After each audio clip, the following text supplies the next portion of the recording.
Charles Manson was born November 12, 1934 in Cincinnati, Ohio, to 16-year-old mother Kathleen Maddox and her husband William Manson.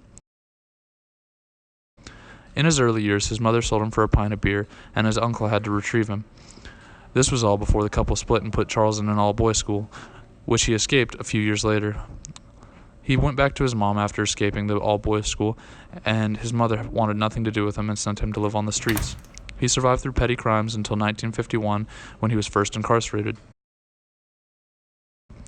Once he was released in 1955, he married a 17-year-old girl, moved to California, got her pregnant, and re-began his life of crime. He was put back in jail in 1956, and his wife and child left with the wife's new lover. When he got out, he got another girl pregnant, and was then re-incarcerated in 1958 for a variety of offenses. Once he was released, in the summer of '67, he started the Manson family in San Francisco while on probation. The most brutal of all the Manson family crimes occurred on the night of August 9, 1969, where Sharon Tate, Wojciech Frykowski, Abigail Folger, and hairstylist Jay Sebring were all murdered in Roman Polanski's Hollywood home. The Manson family proceeded to cut the telephone wires and stab the group a total of 102 times and carve out Sharon Tate's unborn child, and wrote in blood on the wall, "War." That same night, they went to the LaBianca residence, where they found Leno and Rosemary LaBianca and murdered them as well. Mr. LaBianca was stabbed 12 times with a knife and 7 times with a fork, and they left the knife in his throat and carved "War" into his stomach.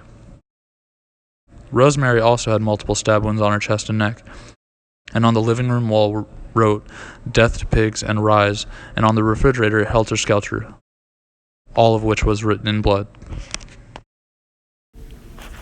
The trial of Sharon Tate's murder began in the summer of 1970 and lasted until the spring of 1971. During the trial, ballistic analysis linked the pistol to one of the murderers through a broken grip and blood within the grip. The investigators also recovered fingerprints, nylon rope used to restrain the victims, and murder weapons from the scene.